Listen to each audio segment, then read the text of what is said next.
بسم اللہ الرحمن الرحیم۔ السلام علیکم اسٹوڈنٹ، آج انشاءاللہ ہم جنوری کے next current affair M C Qs کے بارے میں پڑھیں گے۔ اس میں ہم ایم سی کیوز پڑھیں گے نیشنل لیول پر اور انٹرنیشنل لیول پر، جس میں انکلوڈ ہوگی economy, sport science and tech, person news. So let start کرتے ہیں۔ ہمارے پاس فرسٹ ایم سی کیوز ہے، حفیظ جلندری کی کون سی برسی بنائی گئی؟ حفیظ جلندری وہ ہے جنہوں نے پاکستان کا قومی ترانہ بھی لکھا۔ So the answer is 49 death anniversary بنائی گئی حفیظ جلندری کی۔ سو ابھی کچھ ڈیٹیل ان کے بارے میں دیکھتے ہیں۔ تو 49 death anniversary of Hafeez Jalandhari منائی گئی۔ ڈیٹ آف برتھ ان کی ہے 5 جنوری 1912۔ یہ ہوشیارپور انڈیا میں پیدا ہوئے اور یہ اردو کے مشہور شاعر ہیں۔ اس کے علاوہ رول ایز اے ٹیچر یہ استاذ ہیں آف ناصر کاظمی کے، جو کہ اردو کے ایک زبردست شاعر تھے۔ اس کے علاوہ حفیظ جلندری کی ڈیتھ جو ہے وہ 10 جنوری 1973 میں ہوئی اور ان کو کراچی میں دفن کیا گیا۔ نیکسٹ ایم سی کیوز دیکھتے ہیں کہ امریکہ کا کون سا قمری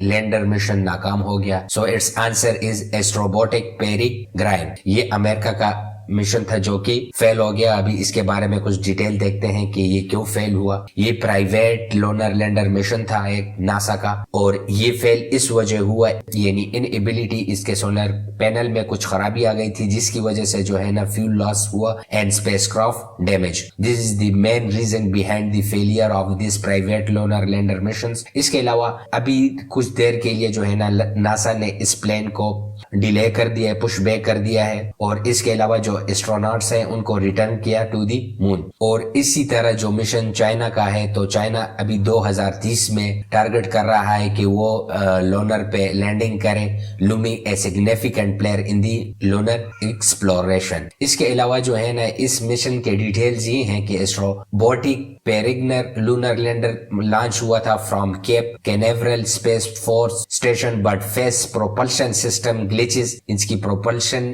میں کوئی خرابی آ گئی تھی resulting in the critical fuel loss and damage to the spacecraft. The mission was declared to have no chance of the soft landing. اور اس کا soft landing کا کوئی چانس نہیں بن سکا۔ اس میں financial involvement دیکھتے ہیں تو NASA has paid Astrobotic more than hundreds billion، اور اس کا aim یہ تھا کہ answering question about the moon surface، کہ یہ جو چاند کی سرفیس ہے اس کو دیکھے، اس کی composition دیکھے and radiation دیکھے کہ اس سے کس طرح کی ریڈیشن emit ہو رہی ہیں۔ The mission was the part of NASA strategy to involve commercial partners in space exploration. Next MCQs دیکھتے ہیں۔ Who announced the 37 Khwarizmi international award? 37ویں خوارزمی انٹرنیشنل ایوارڈ کا اعلان کس نے کیا؟ So its answer is the Ministry of Science, Research and Technology، Iranian Research Organization for Science and Technology نے۔ اب یہ خوارزمی انٹرنیشنل ایوارڈز کے بارے میں دیکھتے ہیں کہ یہ کون سا خوارزمی انٹرنیشنل ایوارڈ ہو رہے ہیں اس بار جنوری میں۔ تو یہ سب سے پہلے تو ہے 37 خوارزمی انٹرنیشنل ایوارڈ، اور اس میں ریکگنائز کی جاتی ہیں the achievements in science and technology, اور یہ ایوارڈ اسٹیبلش ہوئے ان دی میموری آف محمد ابن موسیٰ الخوارزمی، جو کہ ایرانین مسلم میتھمیٹیشین تھے اور ایسٹرونامر تھے۔ نیکسٹ ایم سی کیوز ہمارے پاس ہے۔ Which city secured number 1 global destination ranking in the Tripadvisor traveller choice, یعنی جو ٹرپ ایڈوائزر ٹریولر چوائس کی جو سروے ہوئی اس میں کون سی سٹی نے پہلی پوزیشن حاصل کی ہے in the global destination ranking? So it's answer is Dubai نے فرسٹ رینکنگ حاصل کی ہے، اور اس کے علاوہ یہ تیسری بار جو ہے نا دبئی فرسٹ پوزیشن حاصل کر رہی ہے، making it the first city to achieve his milestone. Next M C Qs ہمارے پاس ہے۔ پچھلے 6 مہینے جو ہیں جولائی سے لے کر دسمبر تک میں ورکرز کی ترسیلات زر کتنی ہے، یعنی ورکر ریمیٹنسز جو باہر ممالک سے پاکستان میں پیسے آ رہے ہیں وہ پچھلے 6 منتھس میں کتنے ہیں؟ So it's answer is 13.4 billion dollar. ابھی اس کے بارے میں کچھ ڈیٹیل دیکھتے ہیں کہ ریمیٹنس انفلو یہ کتنا ہے؟ 2.4 بلین ریکارڈڈ ان دی دسمبر، یعنی دسمبر میں صرف 2.4 بلین ڈالر ریکارڈ کیے گئے with a 5.4% monthly growth and 13.4% yearly growth. یہ ابھی اس میں اتنے پرسنٹ گروتھ ہو رہی ہے with the passage of time. اور اس کے علاوہ 6 منتھس جو ریمیٹنس انفلو ہے جولائی سے لے کر دسمبر تک، تو وہ 13.4 بلین ریکارڈ کی گئی ہے۔ اس کے علاوہ گروتھ فیکٹر ابھی اس کے پیچھے ریزن کیا ہے کہ اتنی زیادہ جو ہے انکریز کس طرح آیا؟ تو stability in Pakistani currency and crackdown on exchange company contributed to the increase in remittances. ابھی یہ اسٹیبلٹی اس لیے آئی ہے ریمیٹنسز میں اور پاکستانی کرنسی میں کہ کریک ڈاؤن ہوا، جو پاکستان آرمی نے کریک ڈاؤن کیا تھا آن دی ایکسچینج کمپنیز، اور اس کے علاوہ جو ڈالروں کی اسمگلنگ ہو رہی تھی اس پہ. ابھی ہم دیکھیں گے کہ پاکستان میں سب سے زیادہ یہ ترسیلات جو ہیں ریمیٹنسز کن ممالک سے سب سے زیادہ آتی ہیں.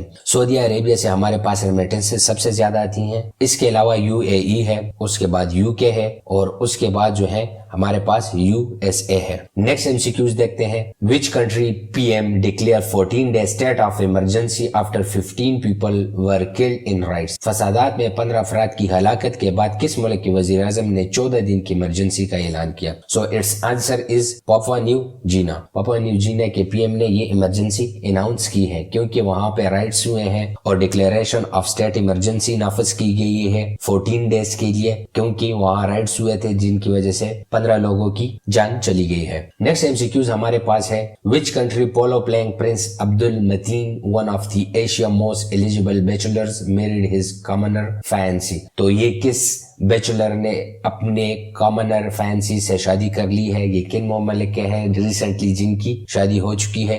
سو اٹس آنسر از، اور یہ کافی نیوز میں بھی ہے کیونکہ ان کی کافی مہنگی شادی ہوئی ہے جس کی وجہ سے یہ کافی نیوز میں ہے. So it's answer is Brunei. Wedding participants اس میں ہے پرنس عبد المتین 32 ایئر کے، one of the Asia most eligible bachelor and the 10th child of Sultan Hassan al Bolkiah. Hassan al Bolkiah کے یہ 10ویں بیٹے ہیں. میریڈ ینگ مولیوا انیشا روشنا جو کہ لڑکی ہے اور یہ 29 ایئر اولڈ ہے، اور ان کی شادی جو ہے وہ اسلامی رسومات کے مطابق ہوئی گولڈ ڈوم مسک ان دی کیپٹل بندر سری بھگوان برونائی میں. نیکسٹ MCQs ہمارے پاس ہے. How much loan tranche in the executive board of IMF approved for Pakistan as it completed the first review. IMF کے ایگزیکٹو بورڈ نے پاکستان کے لیے قرض کی کتنی قسط منظور کی؟ کیونکہ ابھی ان کا پہلا جائزہ مکمل ہو چکا ہے. So it's answer is $700 million. $700 million انہوں نے ٹرانچ کر دی ہے اسٹیٹ بینک آف پاکستان میں. ابھی ہم کچھ ڈیٹیل دیکھیں گے اس IMF کے فرسٹ ٹرانچ کے بارے میں. لون اپروول ہوا ہے دی IMF ایگزیکٹو بورڈ نے 700 million tranche for Pakistan as a part of the economic reforms program supported by the IMF stand by agreement. اس کے علاوہ ڈسپرسمنٹ ہمارے پاس جو ہے نا اتنی ہوئی ہے 528 million، اور ریویو کمپلیشن ہمارے پاس ہوا ہے IMF ایگزیکٹو بورڈ نے فرسٹ ریویو جو ہے ہمارے پاس کمپلیٹ کر دیا ہے، جو کہ ان کے سٹاف لیول ایگریمنٹ ہو چکا ہے reach on the November 15 between IMF staff and Pakistani authorities. اس کے علاوہ جو ہے نا اس کا امپیکٹ کیا ہوگا on the foreign exchange reserve پر؟ The recent inflow contributed to the increase of Pakistan foreign exchange reserves to 13.220 billion as a December 29, 2023. State bank of Pakistan hold 8.22 billion. State bank of Pakistan کے پاس اتنے بلین ہے اور commercial bank کے پاس ہے 4.99 billion dollar. Next MCQs ہم دیکھیں گے کہ سپریم کورٹ کے کس سینئر جج نے استعفیٰ دے دیا ہے ابھی recently. So it's answer is justice Syed Mazahar Ali Akbar Naqvi نے. اس سے پہلے جو ہے نا ریزگنیشن ہوا تھا جسٹس اعجاز الاحسن صاحب کے، اور ابھی جو ریسنٹلی ریزگنیشن ہوئی ہے وہ جسٹس سید مظہر علی اکبر نقوی نے. Had resign a supreme court جج ریسنٹلی اور proceeding by the supreme judicial council on charges of misconduct. Next MCQs ہمارے پاس ہے. Which player is the rank number 1 in ODI cricket? One day cricket میں کون سا کھلاڑی نمبر 1 پہ ہے؟ اٹس آنسر از بابر اعظم. بابر اعظم نے شبھمن گل سے یہ پوزیشن ریسنٹلی حاصل کر دی ہے اور ICC رینکنگ ان ODI میں نمبر 1 پوزیشن پہ آ چکے ہیں. نیکسٹ ہمارے پاس ہے. Who launches Rozgar centre for IT promotion? So it's answer is prime minister. Prime minister نے لانچ کیا ہے روزگار کو working centres for the IT promotions, اور اس کے کی فوکس ایریاز ہے emphasis on training human resources, creating an enabling environment and fostering entrepreneurship in the youth to harness the true potential of Pakistan IT sector. اور یہ launch ہوا تھا یہ event. The event feature by launch of